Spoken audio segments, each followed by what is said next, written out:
السلام علیکم. Today with شاہین سے میں ہوں سید شاہین عبداللہ. بین الاقوامی طور پر پاکستان میں سب سے بڑا ہمارا المیہ یہ ہے کہ یہاں ہر شخص جھوٹ کا سہارا لیتا ہے. دیکھیں اگر جھوٹ نہ ہو تو سارے معاملات بہت اچھے چلیں گے, ساری چیزیں بہت اچھی چلیں گی. ابھی ایک حکومت سندھ نے جھوٹ بولا کہ بلدیاتی آرڈیننس کا قانون واپس لے رہے ہیں.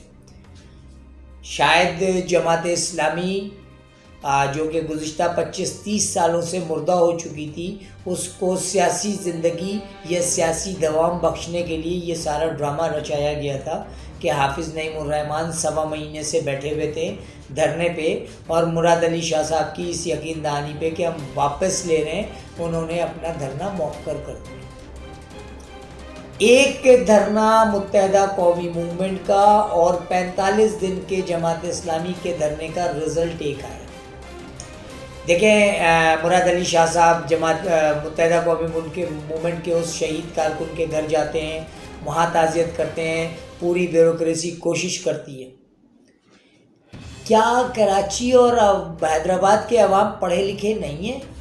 کیا یہ کوئی ڈیسکا یا اگروال یا ناریوال کے لوگ ہیں کہ جو میڈیا میں آ گیا وہ صحیح اس کو منوان سچ تسلیم کر لیا؟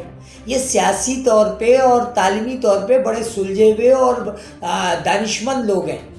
کراچی کا جو رکشہ ڈرائیور ہے وہ بھی جانتا ہے, کراچی کا جو رہنے والا موچی ہے وہ بھی جانتا ہے, کراچی کے رہنے والا ہر شخص جانتا ہے کہ آپ کی مصلحت اور منطق کیا ہے. آپ زرداری صاحب کے اسی فارمولے پہ چل رہے ہیں. بات یہ کہ ایک دھرنا اگر آپ نے مؤخر کرا بھی دیا تو کون سا کارنامہ انجام دیا؟ یعنی آپ روز کی بنیاد پہ اخبارات دیکھیں, آپ کو محسوس ہو جائے گا کہ غنڈہ گردی کس قدر عروج پہ ہو.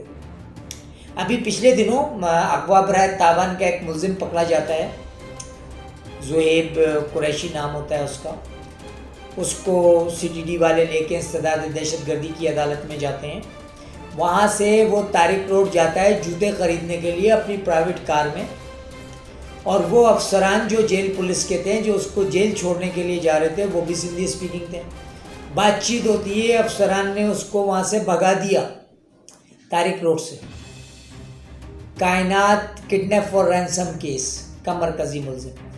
یہ وہ گروہ ہے جو بیسیکلی بشیر قریشی جے سندھ کا وہ لیڈر یا رہنما, اس کا یہ سگا بھانجا تھا. تو آپ اندازہ لگائیں کہ جس سویلائز سوسائٹی میں اب پچھلے کچھ 2 سالوں سے وہی ذوالفقار علی بھٹو کے دور کی غنڈہ گردی جو سندھی وڈیروں کی تھی کہ اسٹاپ پہ کھڑی ہوئی لڑکی پسند آ گئی اٹھا لیا, وہی غنڈہ گردی جو جام صادق علی کے دور میں تھی, جام صادق علی کے پہلے دور میں تھی. اور یہ وہی غنڈہ گردی ہے جو پنجابی آباد کاروں کو جو انٹیریئر سندھ میں رہائش ہیں ان کو اٹھا کے, ان کی بچیوں کو, ان کی خواتین کو اٹھا کے لے جانا ان کا وتیرہ تھا.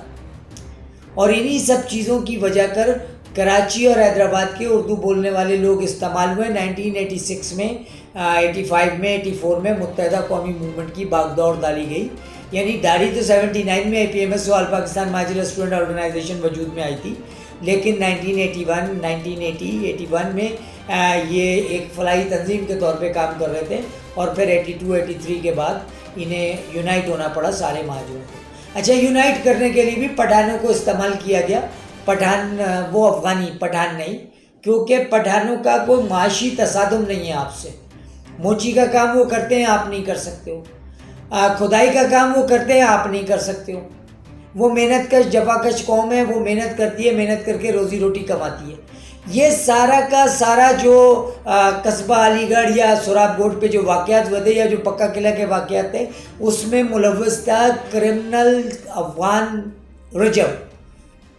یعنی یہ افغانیوں نے فائرنگ کر کے ان کو متحد کر دیا تھا, ان پہ مظالم ڈائے گئے تھے اردو بولنے والوں پہ. اور اس کی جو مائنڈ سیٹ تھا وہ جنرل اختر عبدالرحمن کا تھا.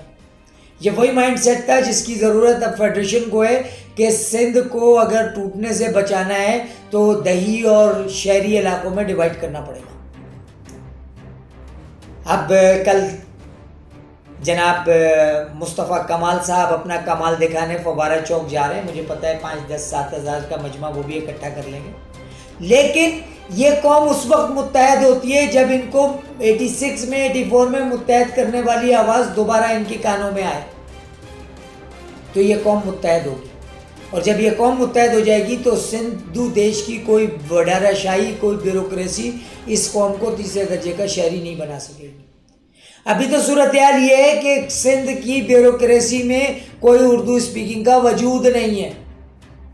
یعنی ان وڈیروں کے، ان جاگیرداروں کے بچے جب چاہتے ہیں کراچی یونیورسٹی میں جس ڈپارٹمنٹ میں جاتے ہیں بدمعاشی سے داخلہ لے لیتے ہیں، جس کالج میں جس یونیورسٹی میں چاہتے ہیں جاہل ان پڑھ داخلہ لے لیتے ہیں اور آپ کی نوجوانوں کو ہراساں کرتے ہیں. اسی طرح سے بالکل سندھ پولیس میں ڈاکوؤں کی ایک پوری، یعنی دہشت گردوں کی ایک پوری ٹیم کو 2009 2010 2011 میں اپائنٹ کرایا گیا ہے. اب وہ انسپیکٹر اور سب انسپیکٹر کے عہدوں پہ پہنچ چکے ہیں اور اسی طرح لیے ارباب اختیار اور انٹلیکچوئل اس بات کے ضامن ہیں، اس بات کے وہ گواہ ہیں کہ Karachi Sindh police Peoples Party کا ہر اول دستہ ہے. یعنی ملیٹنسی جو انہیں کرانی ہوتی ہے وہ پولیس کے لوگوں سے کراتے ہیں. اور یہ مائنڈ سیٹ ذوالفقار مرزا اور آصف علی زرداری کا ہے. دیکھیں متحدہ قومی موومنٹ کو 3 دفعہ وزارت داخلہ ملی لیکن انہوں نے میرٹ کا رٹ لگایا اور کچھ بھی نہیں کیا.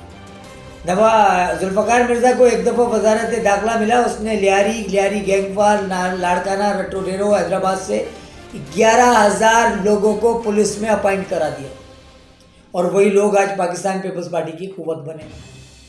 یہ سیاسی ناپختگی نہیں ہے، یہ قوم کے ساتھ زیادتی ہے جو آپ کے اس وقت کے لیڈروں نے کی.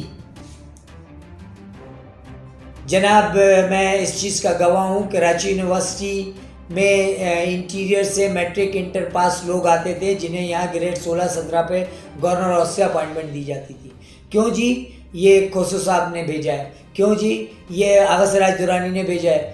تو وہ گورنر صاحب کو ڈائریکٹ بھیج کر کے ڈائریکٹ اپائنٹمنٹ کرا لیا کرتے تھے.